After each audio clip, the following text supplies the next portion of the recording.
Okay, tell me what you thought about Larry's speech. I really enjoyed it. I believe that it'll help me in the future be a leader in my business at my college. I believe that it will also help you be a better person even if you aren't meant to be a leader. I believe that it will help you in life.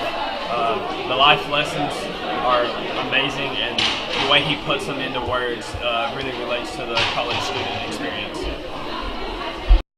Good afternoon. There we go.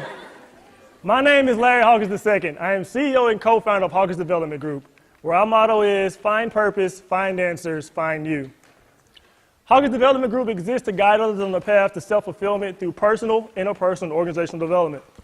This purpose guides everything that we do. Various other teams, I've won numerous excellence and leadership awards. All that's fine and great, but it doesn't really matter.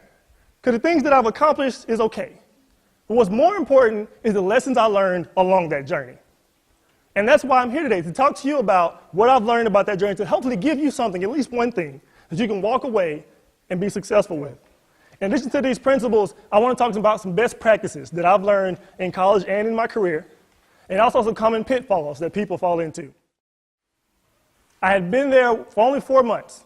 There are people who have been there for a lot longer than I have, but I was given the award because I chose to not only get good at my own support, but also stay late and figure out how can I help people around me. Because I was motivated not just to do engineering, but motivated to help people. My motivations were not just on me, but on those around me. Now, I was able to do this, and by doing this best practice, by staying late and helping others, you're able to avoid the pitfall with this principle. The pitfall being consumerism. I need a volunteer. Someone tell me, what do I mean by consumerism? And the lesson that I learned is that there's a difference between being good at something and being passionate about something. Because when times got hard and I was just good at it, I didn't want to keep pushing. Because I was like, for what? I'll just try something else. But when times get hard, for when I'm passionate about something, I'm going to push through until I'm successful. Me after class. You got to do something bigger than yourself. To do something that actually matters. True leadership is about service. True leadership is about serving the people around you. The things that I've accomplished, I didn't get there on my own. The reason why I got there is because people believed in me, trusted in me, that I was going to lead them into making their life better. And the only reason they thought that is because I started doing that before I was a leader. I started doing that from the moment I walked in the door because I wanted to do something that mattered. Our fourth principle. Fourth principle. The most valuable thing you own when you start a new job is your reputation.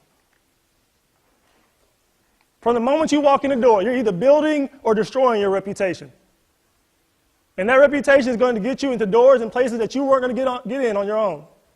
So you have to realize that every single interaction you have, no matter how small, regardless of the person, if you think they're important or not, remember we said treat every person as a potential customer, because that shifts your reputation.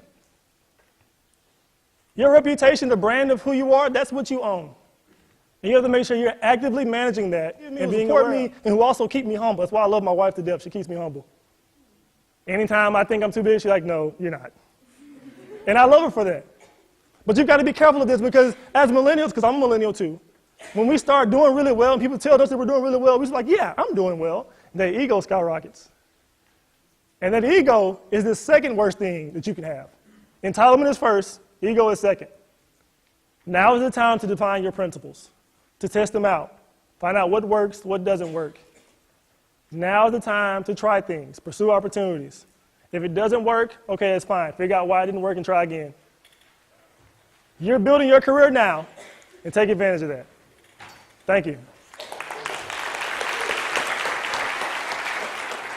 Okay, thank you again for having us to speak to the Day One Leadership class. I definitely had a blast. I was just, if you wouldn't mind sharing, what did you think of the speech overall? Yeah, it was perfect, Larry. Well, a couple things. We were intentional in wanting to reach out to young, high-performing professionals that have made that transition from the student world to the professional world and really hear the truth. And so you brought the truth today, and we appreciate that. The students walked away with some valuable insights. One of those things is find the passion because passion gives you persistence and allows you to stick through the rough times. The other thing is protect your brand.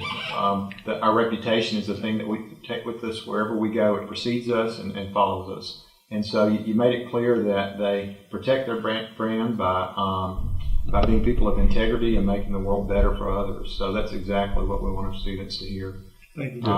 I think the thing that is probably the most valuable to me for our students to hear is that to be successful and optimize your success is to believe in the mission of your organization and invest in that first. And if you do that and advance that mission, you create value for the organization.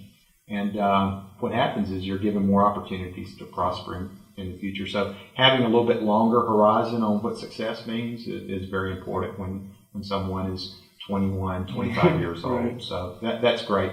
And I think that you have much more credibility in bringing that message to our students than the 60 plus So we're seasoned veterans. Yeah. That's right. And so we really appreciate you being here and hope to bring you back next year if you're available. Absolutely. Thank you, Kate. Sure. All right.